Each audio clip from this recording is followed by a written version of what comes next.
Welcome to Yesterday, Today, Tomorrow. My name is Mariana Cordier, and I am your host. Many issues surround the process of back to normal and to work. My guest today will touch on the issues of the ongoing work for essential workers and the job market. So I'm joined by Namrata Ram-Andriessen, who is a consultant in employment and talent development, and Mitch Markowitz, who is the Vice President of Business Development. Thank you both for joining me.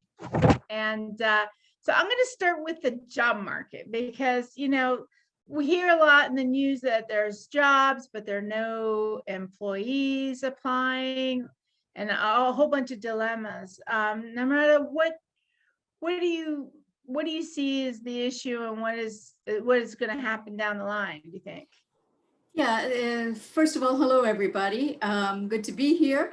It has been some trying times, and I think especially for our colleagues and fellow human beings who are doing customer-facing jobs, where maybe the pay packet was not as much as what you're able to get when the government provides help.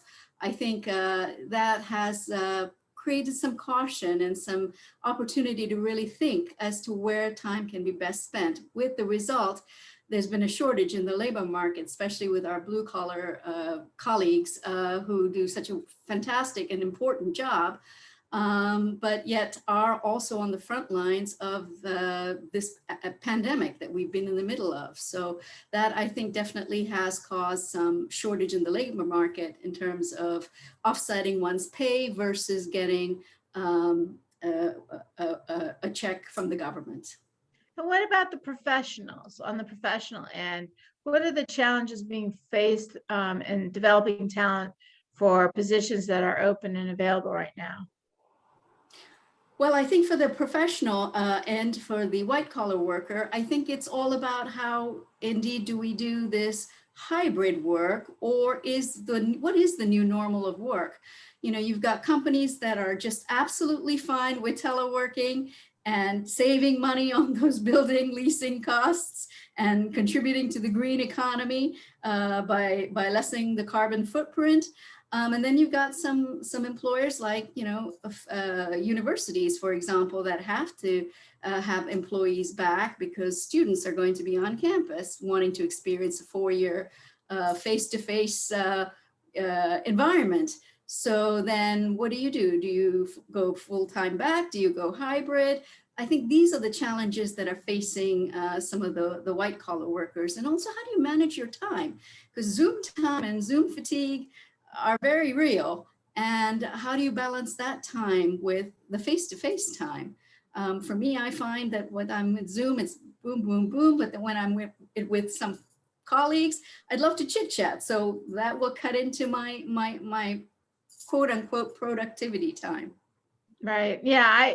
I had a trial the other day. It was all on Zoom, 2-day trial. And by the end of the first day, I was so brain dead. And it made me laugh because I thought, I feel relatively that way on a regular trial, but it was different in the sense that I was more stressed because I was unfamiliar with how the whole process was going to work. So, but now I'm stressed that we're back and we're having trials in person. And I'm like, I'm nervous about the safety of it. And so in a prior show, I had one of my guests mentioned that a lot of folks that were in the market, in the job market, employees have chosen to retire. How has that affected your ability to recruit and develop talent? I will also toss it over to my colleague, Mitch, if he has any thoughts. So feel free to jump in, Mitch, if you do.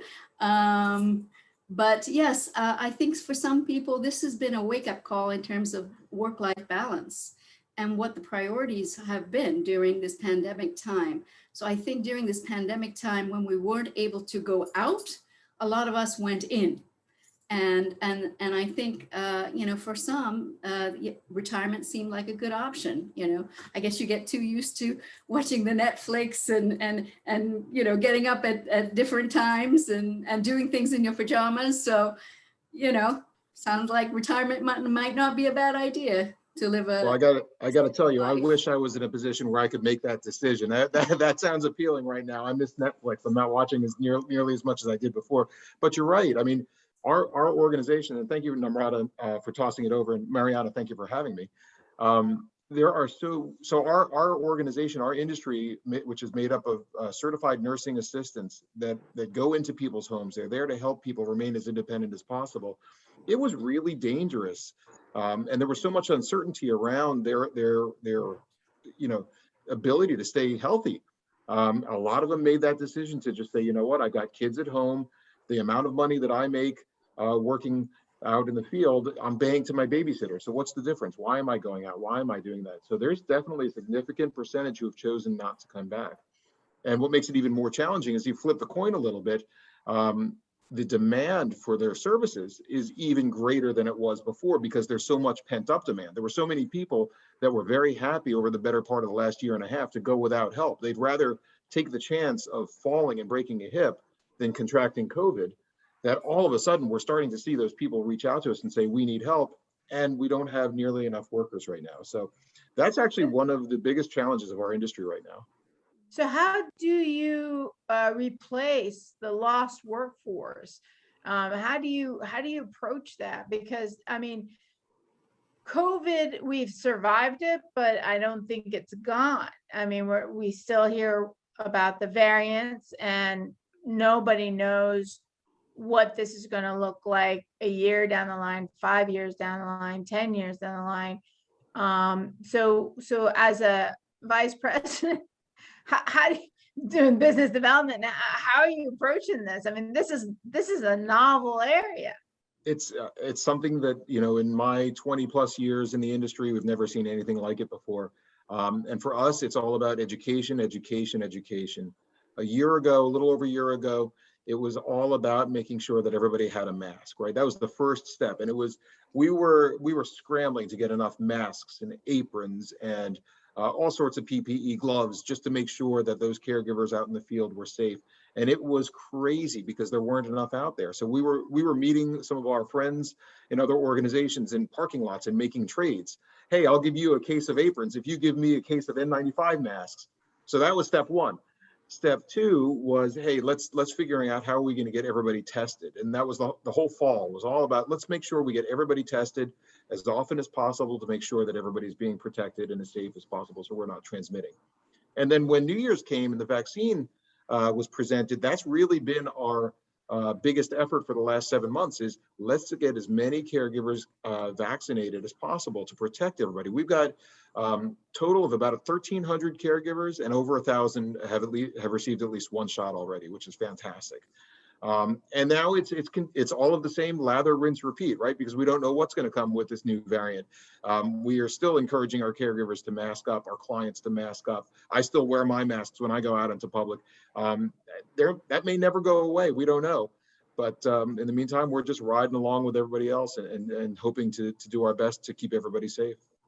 Are you having customers contacting your organization asking for caregivers that are vaccinated? Oh, absolutely. Every day. And I don't blame anybody. I would ask the same question. If I'm looking out for my mom who needs a little bit of extra assistance, she's frail, she's older. Yeah, I would want to make sure I have a vaccinated caregiver. It's all about supply and demand across the industry right now. And there are times where, it's a little touch and go to see if we can find that caregiver who has the right skill set, who's already been vaccinated. But as I said, with over 1,000 caregivers right now that have already received at least one shot, we're well on our way. Yeah. Have you ever gotten requests for people who are for someone to come that's not vaccinated? So that would be a new one. I haven't heard that one yet, although It's possible. I mean, there may be some folks out there who would prefer that for some reason. I haven't heard it yet, but sure, it could happen. In my industry, the higher ed industry, I think especially with students coming back in the fall for school, the importance of vaccination can't be understated because, students love to congregate and are in a group. So I think in our business of education, making sure that the professors, the teachers, and the students are vaccinated is a big push. But you did raise the question about how has our work changed in terms of that. And I do think also some of the expectations of clients has changed. And I think various business models, I think will have to be relooked at. Even in the business of higher ed, I would say, the role of a community college makes. And I think, for example, during this pandemic, with parents not having to pay for room and board, that's a significant savings. And so really looking at the business model of online training as education, as well as face-to-face education, I think higher ed education institutions are going to have to take some hard look at their various business models over the years to come. Well, and it doesn't make sense to pay those high tuitions when you can get the same education, maybe not the same brand name, but the same education for a lot less. Or maybe the online universities that have been already in existence have become even more savvy with this opportunity, because you can transfer a few credits and you can get training, and you can also do the training for employees for different industries, that an opportunity to really expand their expertise. Yes. And so, Mitch, I know before the pandemic, nurses and nursing assistants were sparse. They weren't as many. The industry is very competitive to attract these nurses, right, in hospitals and all the different places that they work. How is the industry going to approach the lack of folks to be hired to fulfill those roles? Well, I'll be honest with you. It's an unsolved mystery to this point, but you're absolutely right. I mean, especially when you're talking about caring for older adults, and those are big picture in healthcare. The older adults are the frequent flyers, the high utilizer of our healthcare services. And as we know, the baby boomers are aging, right? They're all getting to that point where they're over 60, 70, 80 years of age, and they're needing that extra assistance. So all of a sudden, this huge pandemic comes and knocks off a pretty significant percentage of the workforce. We're left struggling. And there are lots of initiatives. We're part of a couple of workforce development initiatives that are geared towards attracting new workers to the workforce. We actually have our own foundation, actually, the Family and Nursing Care Foundation, which partners with Montgomery College and provides scholarship money towards certified nursing assistants to attract more people into the industry. It's a drop in the bucket, but there are so many other organizations just like ours who are doing the same thing. Lifespan, which is a statewide organization made up of senior living communities, has an organization very similar to that. And we're starting at the bottom. We're starting with certified nursing assistants, and then we're working our way up to the nurses and beyond. But it's a challenge. There's no question about it right now. The way we entice and compensate our employees, I think, also will be having to evolve into more of a total rewards a look at our human capital needs, and specifically, for some, flexible hours, again, having dependent care, child care, all these things are going to get more and more important. I think, so in my particular business, the industry I work for, just for coming in, you see signing bonuses. You say, for some of the folks who are working in our dining services, there's been a payout to entice them to come in again for some extra upfront signing bonuses. So it's really going to be all about creative ways to market, recruit, and retain human capital, both at the blue collar level and at the white collar level. Let me ask you, if we have young people listening to this show and they hear that scholarships may be an opportunity for them to pursue careers in, let's say, nursing or nursing assistant, or something at a university level, how should they approach this? What should they do to, and is it safe to do it? Because maybe the one issue they're having is, well, I don't know, I don't want to do that. I think it's actually a very good time for young folks because, number one, they're the best with technology, people who are like me, who were born in a different generation. So I think there's a lot of awareness of the role of technology as it plays to, being in a job, getting a job, keeping with a job, and the gig economy mindset. I think in the future, you're going to see people who start off in the medical business, maybe working as an X-ray technician, and then they move to something else. So, the paradigms are shifting. And I think for a young person with the gig mindset and a huge awareness of technology and allowing it to work, even in the medical field, I'm sure you can do things now with 3D scanners and remote things that will be really part of the future. I completely agree with you. I think what's fascinating is we've talked for the last 20 years about different organizations that act as disruptors throughout the country, really. But what we've seen this past year is our whole economy, our whole society has been disrupted. And it is, I believe, those younger folks who are better equipped to handle that change and roll with those punches. And it's been fascinating to watch those younger folks take leadership positions because they have more familiarity, especially with technology. It's fascinating. We were talking earlier before, Mariana, you were talking about having to sit on a trial on Zoom. And it's fascinating to me because I think there's two sides of the coin, right? You don't get the same personalization. You're not there in the room with other folks, but at the same time, you're also not sitting in traffic. And there's no question it's a trade-off. There are parts of me that miss. I used to be out on the road 80% of my day, and it's a lesser percentage now, which I miss. But at the same time, I'm getting a heck of a lot more done because I'm not sitting on 495 as much. So how do we balance that out? I don't know. Yeah, I actually had the dilemma of trying to figure out how long it was going to take me to get somewhere, and I'm like, it hasn't been that long ago but the traffic patterns and everything had changed. And I got to tell you, for the trial, I have more than 20 years of doing trial work. And so I know how to work a courtroom. Now I had to work a courtroom through a camera. And it was like as if I had never done this before and had to relearn, how to deal with witnesses and, what was the impact of the testimony with the judge who's watching it through the video as well. And so the give and takes are huge. But I can't argue with you that the time not on the road, I mean, it just added hours to my day for being able to do stuff. Whereas when I was out, I mean, I remember, going to Prince George's County, Upper Marlboro from Montgomery County, I blew the whole day.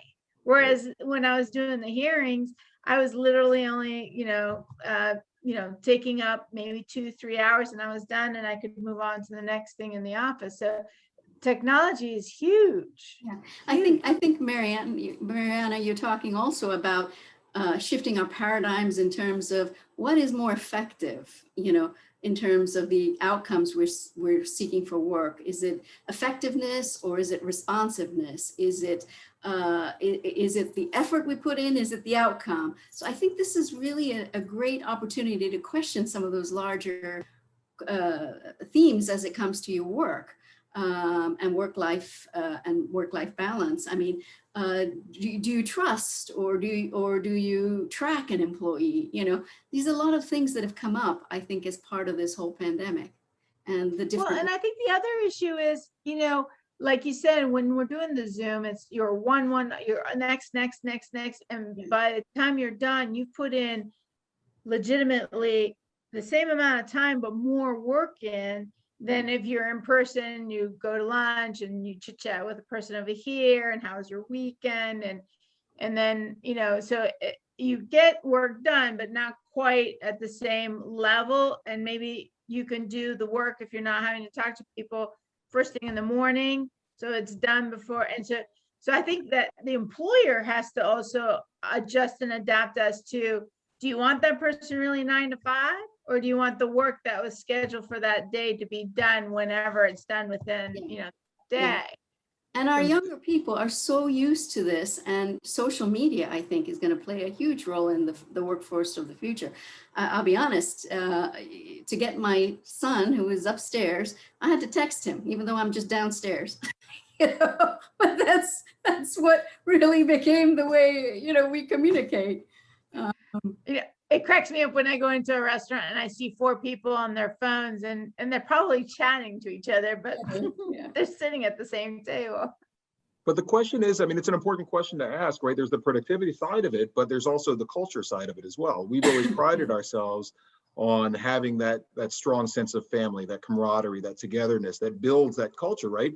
And it used to be that we would have, okay, yes, we have a certain percentage of our staff that works from home or works from other states, but 80% of our staff would be in the same room for our staff meetings. Those days are gone, right? I don't know that we'll ever get back to that. So what does it look like a year from now when hopefully things are settled down again? What does that percentage look like? What does it look like when we're there in the same room together? What audio visual needs do we need to improve the experience? Because quite frankly, I don't think we did do it as well as we could have in the past. So Yeah. we're still adjusting. I don't know that we have all the answers yet, at least not in my office. Yeah, and not in Well- mine either, because I mean, things like social etiquette, I wasn't sure when I went back to my office, if I shook somebody's hand, should I whip up my sanitizer bottle right after? I didn't know what the etiquette was, or how do you know if somebody's been vaccinated or not, so it's something I think we're going to just continue to learn about as we go along. My dilemma was, do my suits still fit? We're going to court because I've been chowing a little bit during the pandemic. But Mitch, what were you going to say? Oh no, I'm completely agreeing with Namrata. I'm still, maybe I'm a little socially awkward myself, but I'll go into those meetings and your instinct is to shake the other person's hand, right? And hey, we're in a very touchy-feely industry. Sometimes it's a big hug, but do we still want to do that? So I'm trying to retrain myself. And, like I said, I carry my mask everywhere. And my instinct is to walk up there and I'll go in for the fist bump first. But then, you read the person's face and what are we doing? Are we doing the fist bump, the forearm bash? We're going to touch feet. What is it we want to do? Somebody's got to write a book on this for us. I need help. They really do. They need renew the protocol, the for greetings and stuff like that. I think we should adopt the Japanese. I think there's a reason for that. But one of the things that I think part of the conversation that hasn't really been addressed by much of anyone is access to being able to be on Zoom, access to the internet, and good internet, because I mean, do you have enough broadband for the video? It's very different from audio, and it's certainly different from the days of the dial-in modems. So how do your industries cope with that? I think this pandemic has been the great divide, has showed the great divide in terms of the haves and the have-nots, and the folks who have accessibility to some of these basic, these technologies. And, I, for example, I'm originally from India, and I can tell you that there's a huge divide, nothing like India compared to the United States, but still, the access to the technology is not a luxury for everybody. And I think that the sensitivity to diversity and inclusion is one of the good things of this pandemic, that one is aware that, boy, some of us are privileged, and other folks may not have these opportunities to have all this technology and Zoom and learn about it, or even have the laptop to be able to view anything. And to add to that, I agree with everything you just said, Namrata. It's not only having the access to it, but having the understanding of how to manage it. I mean, I'll tell you that at the beginning of the pandemic, when all of a sudden in March, we said, okay, everybody's working from home. That's great. All of a sudden, both of my kids and I were competing for bandwidth on the Wi-Fi because they were streaming their classes, right? They're both in high school. And I had to learn how to assess whether I had what I needed from a cable perspective. I had to go buy a new modem. I had to figure out how to create a mesh network. I don't even know what that means anymore. But how, we had to beef up our network, and we're relying on our colleagues to do the same. Otherwise, you're going to have dropped phone calls, right? And what does that do for your customer service? So there's, it's interesting. The expectations have changed. I'll never forget the first time I was watching the news and somebody's cat walked into the weather report, and I'm like, oh, this is different, but this is okay because we're in a pandemic. But again, we've got to, I don't know, we're still not there yet. We still have to teach people, how do you make those folks that are not as tech savvy, how do you give them the information they need to be able to work from home? Yeah.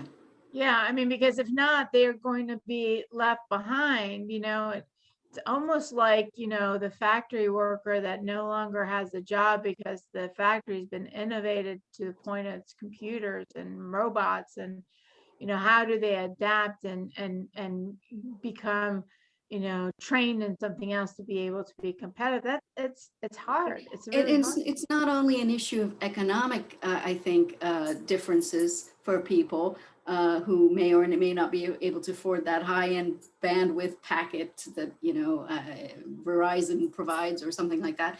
But it's also a generational thing. I think I look at my elderly relatives and they struggle. I mean, what is this Zoom? The grandma doesn't even know how to use a cell phone, so it's a big deal for her. So it's a generational thing, along with an economic thing. I think that it has created a divide. That is unfortunately the sad truth, that we're all going to have to become a little bit more tech savvy. We've got a couple of seconds left. Does anyone have any last words for the audience? I would say it's a pleasure talking to the two of you, and for anybody out there listening. The pandemic, I think, has it kept us in, but I do think that the time within also was very beneficial. Awesome.